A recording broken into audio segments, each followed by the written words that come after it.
Capítulo 1218.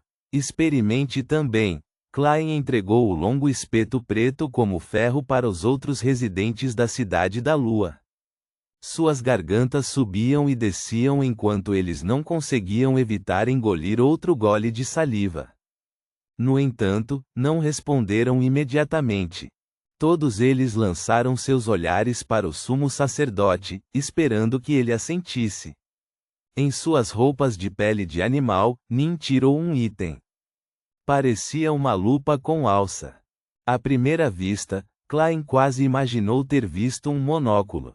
Esse susto fez seu coração disparar. Felizmente, conseguiu se controlar a tempo de confirmar os detalhes. Segurando a alça metálica, ele colocou o objeto de vidro na frente do olho direito e observou Rus por alguns segundos através da lente. Após um breve silêncio, ele largou o item e acenou com a cabeça para os outros residentes da Cidade da Lua. Outras pessoas além de Rus finalmente estenderam as mãos e removeram cuidadosamente um cogumelo do longo espeto preto como ferro e enfiaram-no na boca. O item que não tinha cheiros fedorentos e sujo fez com que eles ficassem instantaneamente intoxicados. Sem se importar com a sensação de calor em suas cavidades orais, eles engoliram os cogumelos em seus estômagos e instintivamente estenderam a mão para pegar outro. No entanto, todos os cogumelos no espeto longo e preto já haviam sido distribuídos. Nin retraiu o olhar do longo espeto preto como ferro e esperou que German Sparrow continuasse explicando suas experiências e os ensinamentos do louco. Klein olhou em volta e repetiu as palavras que havia dito anteriormente. Os cogumelos podem ser colhidos a qualquer hora, exceto os pretos puros. Além disso, eles devem estar totalmente cozidos antes de serem consumidos. Caso contrário, você será amaldiçoado. Os residentes da Cidade da Lua não hesitaram mais. Eles imediatamente se levantaram e escolheram os cogumelos que tanto desejavam. Com uma rápida olhada, Klein acrescentou: quando os cogumelos brancos são cozidos, eles se abrem facilmente e os líquidos fluem para fora. Você precisa preparar alguns recipientes ou bebê-los quando isso acontecer. Sem esperar a resposta de Rus e companhia, ele continuou o assunto que havia interrompido anteriormente no meio da explicação. Continuou até mencionar como ouviu as vozes na névoa branco-acinzentada recitando o nome honroso do Senhor Louco. Vendo aquele sumo sacerdote Nin tão absorvido por suas histórias, a ponto de ficar um pouco comovido, Klein deliberou e disse: ainda há muitas maneiras de fazer a névoa branco-acinzentada reagir, mas todas estão relacionadas ao meu senhor. Este foi um palpite razoável. Isso porque não havia apenas uma pessoa pendurada mas também não havia apenas uma maneira de entrar no mundo acima da névoa cinza. Se o imperador Roseli tivesse trazido a misteriosa placa de prata que ele replicou aqui, havia uma grande chance de que a barreira invisível produzisse uma anomalia. Claro, o pré-requisito era que o imperador pertencesse a um dos 3 caminhos de vidente, aprendiz ou saqueador. Vendo que não havia dúvidas dos outros, Klein disse calorosamente: de acordo com minhas observações, não existe apenas um caminho Beyonder na Cidade da Lua. O grisalho Nin não escondeu isso dele e simplesmente respondeu: sim, quando fomos selecionados para vir para a Cidade da Lua, o missionário intencionalmente garantiu que houvesse um registro abrangente dos caminhos Beyonder. Infelizmente, depois de todos esses anos e dos repetidos desastres, muitas das fórmulas de poções e ingredientes Beyonder dos vários caminhos foram perdidos. De qual caminho você é? Klein perguntou casualmente enquanto olhava para os moradores da Cidade da Lua usando ossos de monstros para assar os cogumelos. Eu sou um observador noturno, Nin disse francamente. Sequência 4. Observador noturno do caminho da noite eterna? Klein assentiu levemente e perguntou: aconteceu alguma coisa incomum perto dessa névoa branco-acinzentada? Depois de ponderar por cerca de 10 segundos, Nin, com seu rosto marcado pela varíola, disse: sim. O coração de Klein agitou-se quando ele perguntou calmamente: que tipo de anormalidade foi essa? Nin olhou para os cogumelos que emitiam cheiros perfumados e ponderou sobre suas palavras. Uma pequena colina desapareceu de repente, deixando apenas uma cratera profunda no solo. Não havia sinais de explosão naquela área, nem havia solo espalhado. O que está acontecendo? Isso é um pouco bizarro. Enquanto jogava as raízes do cogumelo no fogo para transformá-las em combustível para as chamas, Klein perguntou sem qualquer mudança de expressão: você investigou mais? Sim, o sumo sacerdote da Cidade da Lua assentiu e disse: uma equipe de investigação encontrou um lobo demoníaco lá. Não era um lobo demoníaco que já apodreceu ou sofreu mutação, mas o tipo de lobo demoníaco de muito tempo atrás. Lobo demoníaco? Klein não esperava ouvir tal informação. Suas pupilas mudaram ligeiramente quando ele perguntou: como era aquele lobo demoníaco?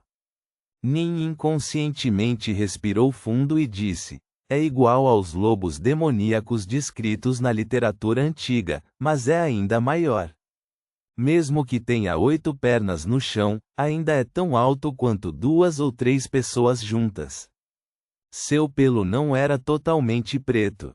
Exalava um sentimento sombrio e profundo. Seus olhos eram muito estranhos. As pupilas negras ocupavam grande parte dos olhos. Além disso, havia um tufo de cabelo curto e grisalho em sua cabeça. Este não é o lobo demoníaco negro, Kotar?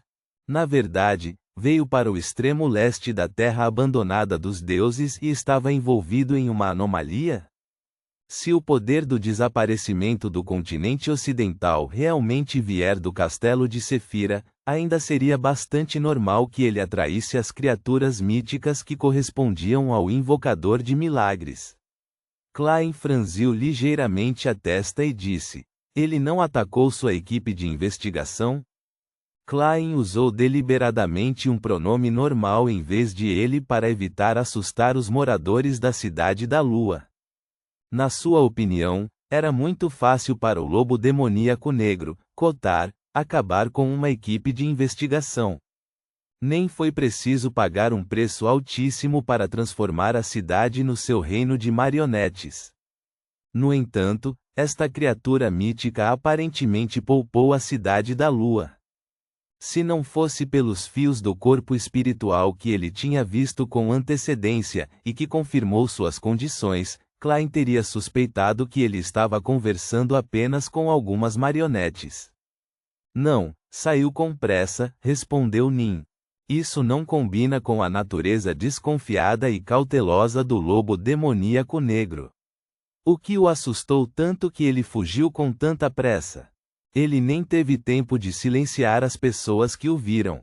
Ou melhor, há algo especial sobre as pessoas que vigiam a Cidade da Lua sob a revelação do antigo Deus do Sol, e a menos que seja necessário, o lobo demoníaco negro os atacaria? Klein continuou sem qualquer mudança em seu tom. Deixou algum rastro? Não. Nin balançou a cabeça firmemente. Além da colina se transformar em uma cratera profunda, não descobrimos nada de incomum. Enquanto seus pensamentos corriam, Klein tentou perguntar de outro ângulo. Quando isto aconteceu? Quanto mais ele entendia um objeto do passado, mais podia fazer contato com ele na neblina da história. Depois de pensar um pouco, Nin disse: há 2 anos, 2 meses e 10 dias. Ele explicou imediatamente: há muito poucas coisas que valem a pena registrar. Isso deixou uma impressão profunda em mim. 2 anos atrás, 2 meses e 10 dias atrás. Atualmente, é 8 de setembro de 1351, e subtraindo esse tempo, seria 28 de junho de 1349. Isso. A mão direita de Klein de repente tremeu levemente. Suas pupilas e sua expressão eram normais, mas isso foi resultado do uso de seus poderes de palhaço para controlá-las. Ele se lembrava muito claramente de que em 28 de junho de 1349 havia transmigrado. Foi o dia em que ele se tornou Clan Moretti, foi o dia em que ele repetiu o ritual de aumento da sorte e entrou no castelo de Sefira. A anormalidade aqui, o aparecimento do lobo demoníaco negro e a partida apressada desta criatura mítica estavam todos relacionados a mim? Uma enorme onda de emoções surgiu em seu coração. Por um momento, ele não conseguiu encontrar uma explicação e fingiu que nada havia acontecido. Ele pensou por um momento e perguntou: algo semelhante aconteceu nos últimos 2 a 3 mil anos? Não, Nin deu uma resposta clara. E cerca de 208 anos atrás? Aconteceu alguma coisa especial? Klein perguntou. Essa foi a época em que o imperador Roselle transmigrou para este mundo. Depois de hesitar por 2 segundos, Nin disse: não posso te dizer a resposta. Preciso voltar e ler os registros correspondentes. Felizmente, as informações e os documentos dos últimos 3 séculos não foram danificados. Neste ponto, ele acrescentou: minha lembrança limitada me diz que não deveria haver nada de especial. Se for esse o caso, então a causa desta anomalia foi porque eu entrei no mundo acima da névoa cinzenta e liguei o castelo de Sefira a mim mesmo? Klein assentiu levemente e não perguntou mais nada. Ele simplesmente disse: diga-me onde fica a cratera. Quando o sumo sacerdote Nin respondeu, os cogumelos que os residentes da Cidade da Lua haviam grelhado ficaram prontos. Alguns deles deram uma pequena mordida nos cogumelos brancos e foram escaldados pelo leite que havia dentro. Eles não suportariam cuspir aquilo. Alguns mastigaram repetidamente, relembrando a leve doçura. Alguns deles não conseguiam parar de comer. Nin ficou surpreso com o que viu, como se não pudesse acreditar que essas pessoas eram da Cidade da Lua. Cada um deles mostrava olhares conflitantes de ter desejos e estar satisfeito. Suas expressões pareciam distorcidas, mas estavam cheias de pura alegria.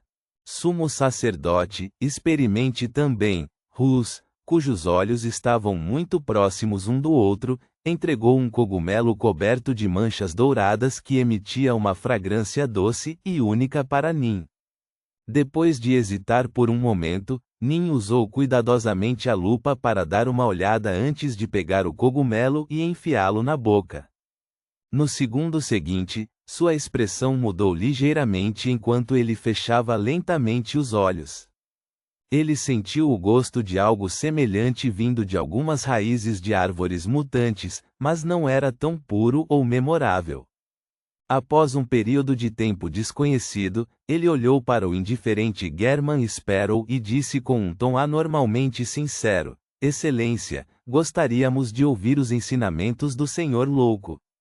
Ainda não tive tempo de inventar mais. Porém, à medida que estou cada vez mais perto de ser um anjo, os assuntos correspondentes devem ser priorizados. As âncoras precisam ser preparadas com antecedência. Enquanto seus pensamentos corriam, Klein lembrou-se do que ele havia dito quando enganou.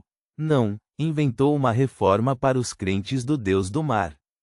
Sua expressão rapidamente se tornou solene quando ele levantou a mão direita e agarrou o vazio.